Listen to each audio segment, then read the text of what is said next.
driving in, and he opened the door just like he said. He pulled her out. He yelled at her first and said, "Are you crazy? You're married." Then turned to me and said, you ruined us.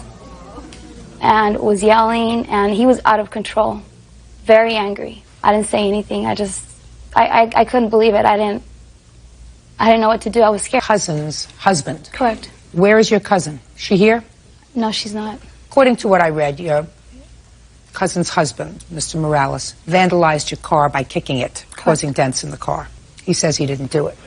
So I have a few questions, and I'm going to start out with him, because I was interested in your answer, Mr. Morales. Yes, ma'am. How long have you and your wife been married? About 3 years, going on 4 years. And according to your answer, sir, your wife and Diana were good friends. Aside from being cousins, they were friends. Yes. And your wife called you one day and said that she wanted to go out to speak to Diana, just to have a girls' night out. She didn't say to go out. She said she wanted to go to dinner. Apparently something was going on. Well, that's dinner. That's going out. Okay, well, it turned out to be some other... No, but that she told you she wanted to go out for dinner. Yes. You have children? Yes, we do. How many children do you have? We have 4. 4 children in 3 years. How did that happen? We have 2 together, and we each brought daughters into the marriage. So your wife said she would like to have dinner with her cousin Diana. Yes. And you said okay. Yes. Well, what did you say? I said dinner would be fine. You didn't give your wife any specific instructions, though? No instructions other than I made it clear that I didn't expect her to turn it into a drinking evening. They're very good friends, they're close. I didn't have any problem with that. She hadn't had time to herself, so... Do you ever go out, Mr. Morales? No. Never go out and socialize? No. Tell me what happened next, sir. Once I got home and she was getting ready to go out. What time was that? That was 6, maybe 6:30. Okay. And her cousin came, picked her up, and then they left. Maybe about 15 minutes after they left, my wife called on the cell phone and told me that they weren't hungry, that they wanted to go and have a couple drinks. Didn't like the idea, but my wife hadn't had really Well, much... what did you say to her? I ended up telling her it was fine. I told her just I didn't want her out. I didn't expect her to be out late, and I didn't expect her to drink. But they were going out to drink. Not to drink and drive. I made She wasn't driving. She picked her up. If one was going to be drinking, I assumed they would both be drinking. So I told her, I made it clear to her that if they needed me to pick them up, that I would be available to pick them up. Oh, so you said go and have a good time, but if you're both drinking, I'll be available to come pick you up. Is that what you're telling me? Yes. Yeah. Okay, go ahead. And I made it clear that I didn't want it to be a late evening. I told her, if you're going to go, talk, have a good time, just I don't expect you to come home 11, late. 12 o'clock. Late. You told her you didn't want him home after 11. Yes. How old is your wife? She's 30. Go ahead. At 8:30, it was around 8:30, she called me, and at that time she was letting me know that she was having a good time, but they were wrapping it up and getting ready to head home. Okay, are you guys okay? She said yes, they were fine, everything was going well. So the location where she said they were going to be is maybe 15-20 minutes. Maybe an hour later, I hadn't received any calls, so I tried calling the cell phone, and at that time the cell phone was off or had no power. I probably tried the cell phone every 15 minutes or so after that, and 8:30 turned to 9:30, turned to 10:30, turned to about 11:30 is when I started getting concerned. I started to get the kids up and wanted to go and see if I can find her, so drove up to the area where they said they were going to be. Different path on the way home, thinking that I might see them stranded. Didn't see them. Didn't see them. Kept trying the cell phone for... Okay, you tried the cell phone. You didn't. What time did they finally come home? They came home at about 2:30. And what happened when they got home? Well, they drove up. I was actually getting the kids ready to go out and look again when they drove up. I went out to the car. First thing was, what happened? Is everything okay? When I saw the condition that they were in, I turned to being very, very upset. Said some things I probably shouldn't have. Grabbed the door, opened it, took my wife out of the car. The seatbelt was still on, so I had to reach in and undo the seatbelt for her. She had trouble even standing, getting out of the car. She managed to get into the car. Yes. And put a seatbelt on. Yes. Okay, now, Miss Rodriguez, coming back to you. You're out for the evening. Right. Where'd you go? We went to a bar that they served. It was actually a wine and beer bar. They served appetizers. We did have appetizers and drinks. Okay, what time did you get home? We probably got to their house around 1:30. Were you having a good time? Yes, we did, actually. We had a really good time. It was actually our first night out alone since the time they got married, because she is not allowed to go out alone. What do you mean she's not allowed to go out alone? It always has to be in a group setting, or he has to be there. Had you socialized before she got married? Yes, we were, besides being cousins, we were really good friends. We always went out before they got married. Once they got married, that stopped. Did Mrs. Morales turn her phone off? You know, I'm not sure if she did, but I know she did receive a call from him several times. Did she take the calls? Once, when we were about 5 minutes away from their house, she did answer the phone. It was him, and I can tell at that point that something was wrong because she looked frightened, and the way she was speaking was not, I mean, I can tell something was wrong. Did you speak to your wife before she got home? No. Did didn't. not? The phone was off up until she got home, and I showed her that the phone was off once she got inside, and I actually was angry and broke the phone because it was off. How did you break the phone? I threw it. Where were your children? They were in the bedroom. Up or sleeping? Up. So what happened when you came home? As we were driving down the street where they live on, I can see him coming out. He must have been looking in the window, or I don't know, because I can see him pulling towards the street. What are you pulling towards the street? He was in his car? I mean, walking towards the street. Okay. And I was driving in, and he opened the door just like he said. He pulled her out. He yelled at her first and said, "Are you crazy? You're married." Then turned to me and said, you ruined us.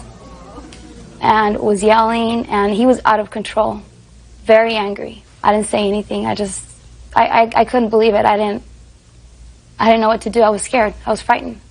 And he kicked my car twice within maybe a 2-minute gap. You have pictures of the damage to the car? I do. As a matter of fact, my car was 3 weeks old when he did this, so I was very upset. Brand new car.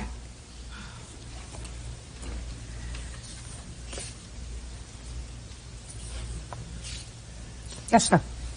When I got my wife out of the car, I expected this whole thing to be about maybe something resulting from slamming the car door. I did not stand there and kick anything. The whole process of taking her out of the car, I did say things that I shouldn't have said, but I did not kick the car. I slammed the extent of what I did to that car was slamming the car door. If I had damaged something, I was furious. I was furious. Furious? I was. So furious, sir, that you couldn't control your temper inside your house, and you took the cell phone and you broke it inside the house with 3 children, at least 3 children, home and awake, according to you at 2:30 in the morning. According to her, it was 1:30. According to you, 2:30 in the morning. Yes, ma'am. You couldn't control yourself sufficiently in front of your children. So you expect me to believe that she dented her own car? Why would she dent her own car, a 3-week-old car? Why do you think she would do that? She lives in, I have no doubt in my mind, she lives in a apartment complex with underground parking. Yeah. I haven't seen the damage. Oh, well, show it to him. Show it to him. This didn't come from another car, sir. Oh, and This didn't come from another car.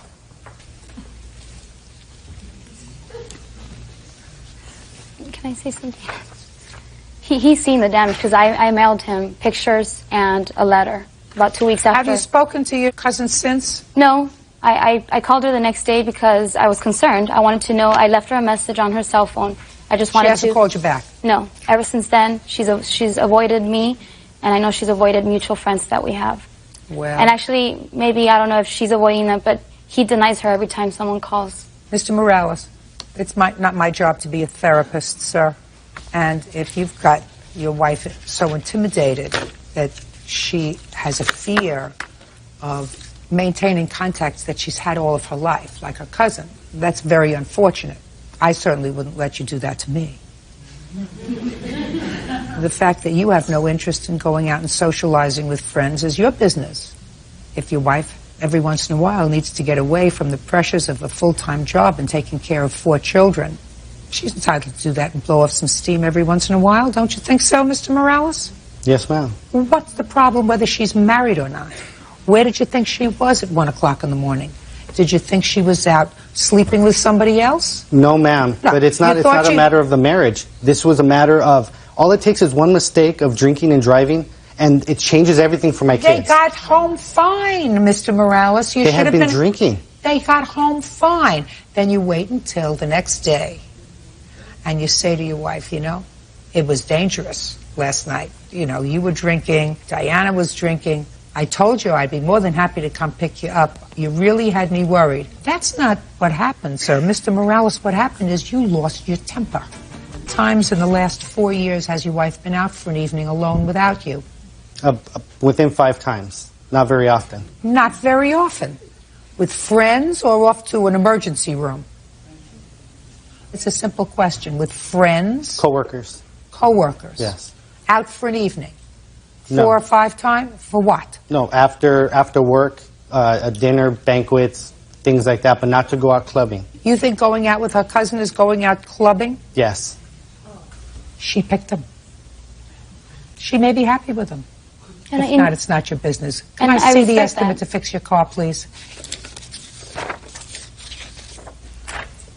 Mr. Morales, how you and your wife conduct your business is really none of my business. However, you have absolutely no right to take out your frustration on Miss Rodriguez's brand new car.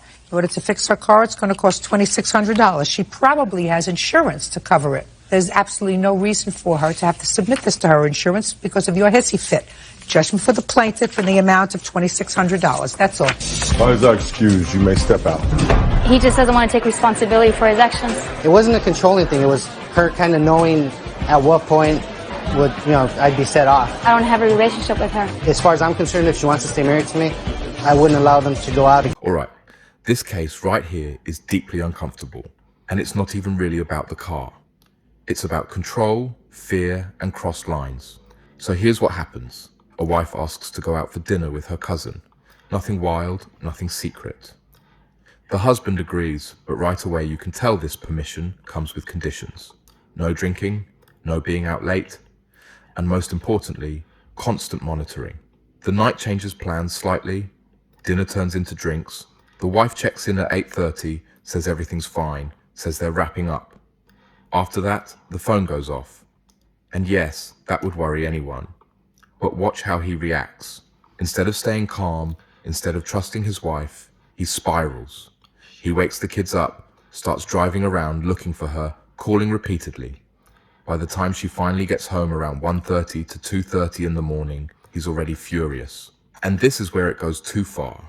He storms outside, yanks his wife out of the car while she's still seatbelted in, screams at her, then turns on the cousin and says, "You ruined us."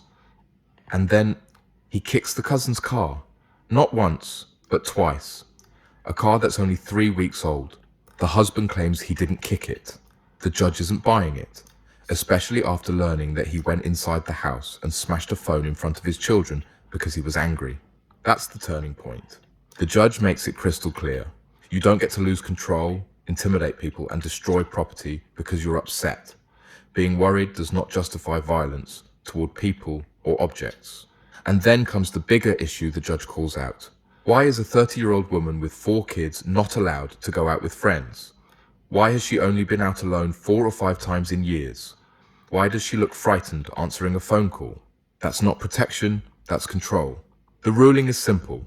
The husband pays $2,600 for the damage. No excuses, no sympathy. Actions have consequences. And honestly, this case is a reminder that jealousy dressed up as concern is still jealousy. And fear is never part of a healthy relationship. If this case made you uncomfortable too, drop your thoughts in the comments. Was this about worry or control? Make sure to like the video, subscribe for more courtroom reactions, and hit the bell so you don't miss the next one. See you in the next case.